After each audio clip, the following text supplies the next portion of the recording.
Shalom Leculam. Gostaria de ler Tehillim 46, que eu acho que às vezes nós precisamos sim ouvir coisas grandiosas da parte do nosso Deus, do nosso Criador, bendito seja Ele. O Tehillim 46 diz assim: Deus é o nosso refúgio e fortaleza, socorro bem presente na angústia.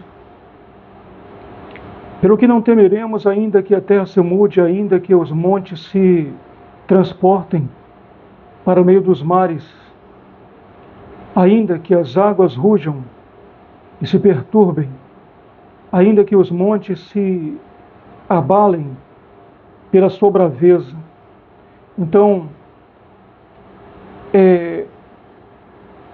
ainda que aconteça tudo isso, né, Deus é o nosso refúgio e fortaleza, ainda que haja um terremoto.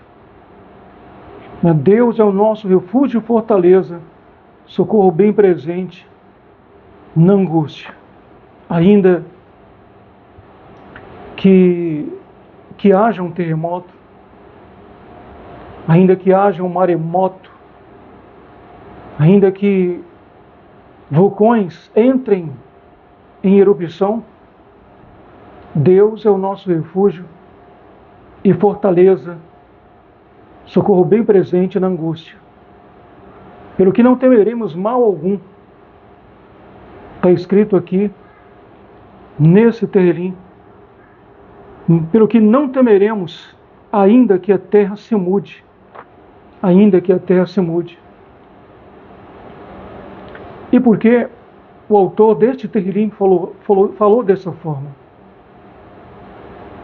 O que nós observamos é que, se nós olharmos o espaço, existem outros planetas. A diferença é que esses planetas não estão habitados. Não são planetas que têm habitantes, que têm seres vivos morando lá. Mas é possível que tivesse existido seres vivos nesses planetas: Marte, Mercúrio, Vênus e os outros planetas. É possível que tenha havido vida. Então existe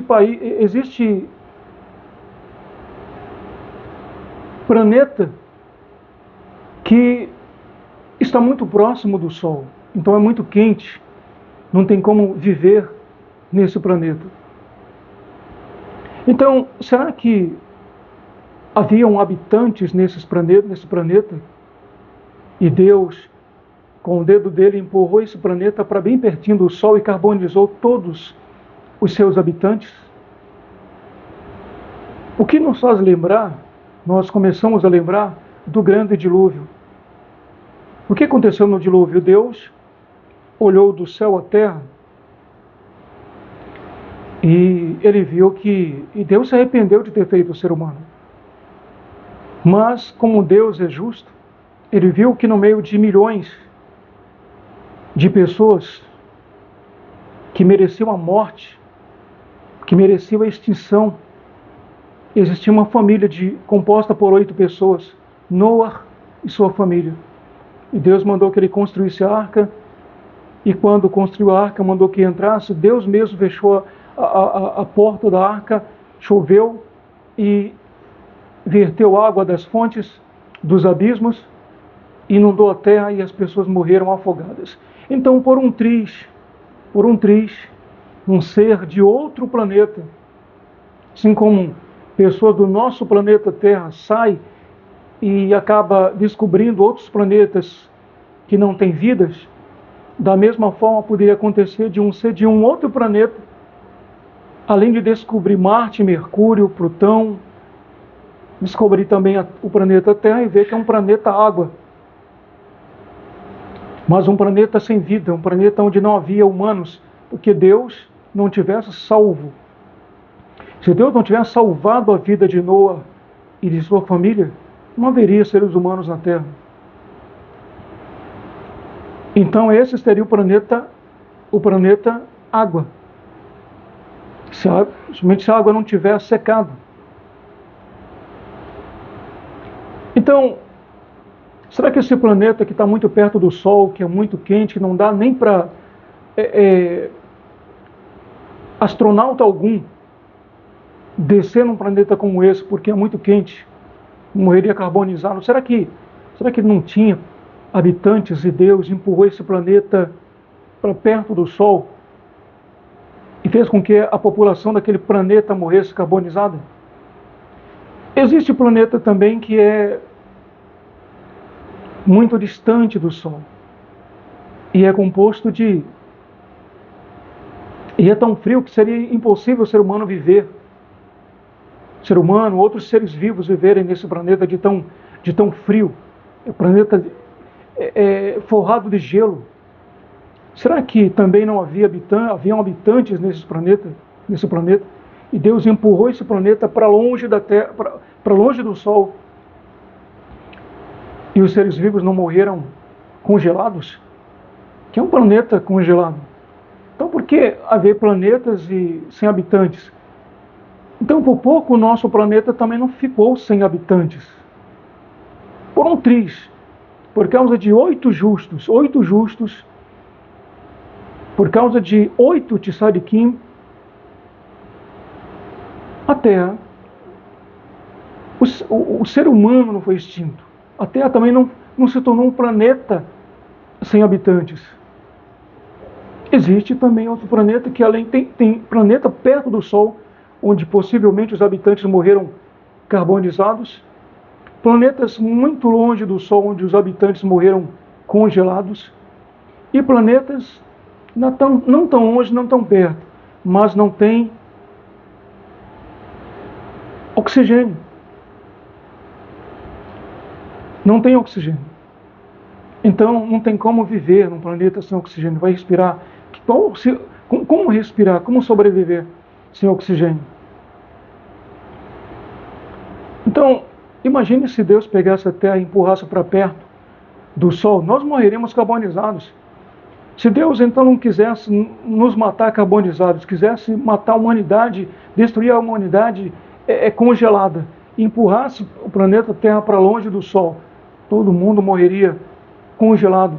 Ou então se Deus fechasse a torneira, do oxigênio, toda a humanidade morreria e até todos os outros seres vivos que dependem de oxigênio morreriam asfixiados, morreriam sem ar, e o planeta Terra se tornaria um planeta inabitável também, porque sem oxigênio não tem vida, não tem como haver vida.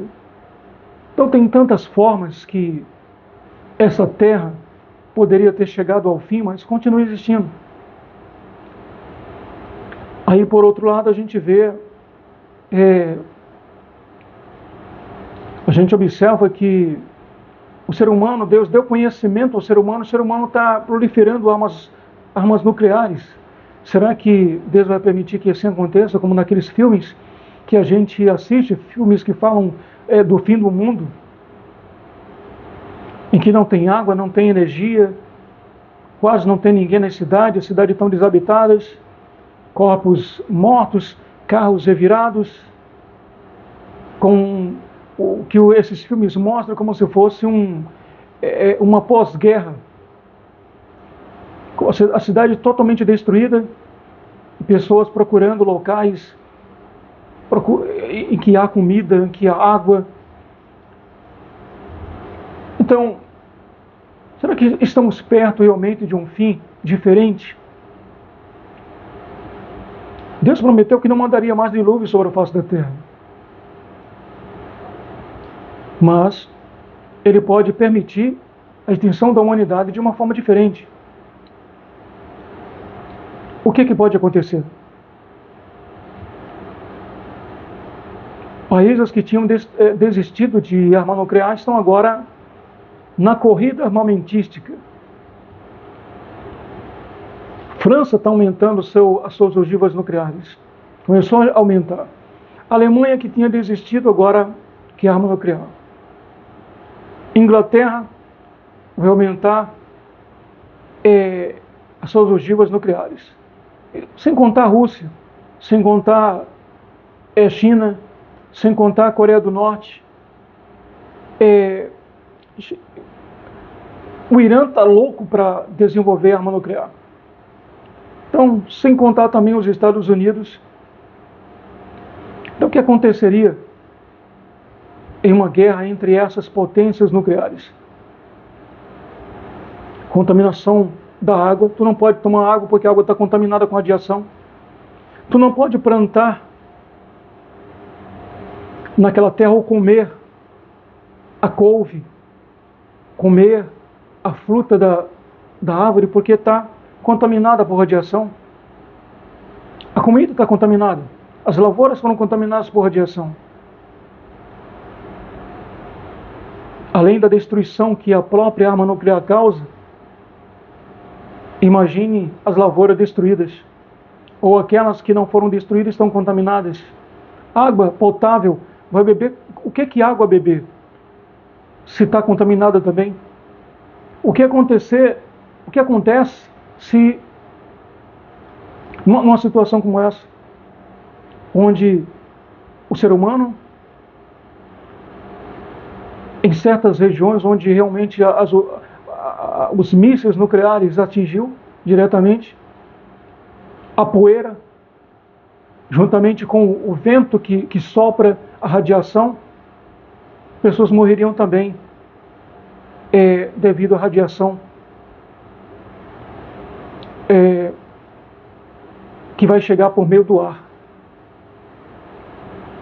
Então, se um país como Rússia usa uma arma nuclear, é claro que Estados Unidos vão usar também. E a China, por medo de ser atingida, por ser um aliado da Rússia, vai usar também. Então os países aliados dos Estados Unidos vão usar contra os inimigos. E os países aliados da China vão usar também contra os Estados Unidos, aliados dos Estados Unidos. E você acha o Brasil é o país mais seguro do mundo. As terras do Brasil seriam tomadas à força por essa superpotência. Nem que ele tivesse que lançar bomba atômica também aqui no Brasil. Então ninguém está salvo, gente. Nesse planeta, se houver uma terceira guerra mundial, a humanidade vai estar perdida. Mas acreditamos em nosso Deus, porque Ele é o nosso refúgio e fortaleza, socorro presente na angústia, pelo que não temeremos, ainda que a terra se mude ou para perto do sol ou para longe dele.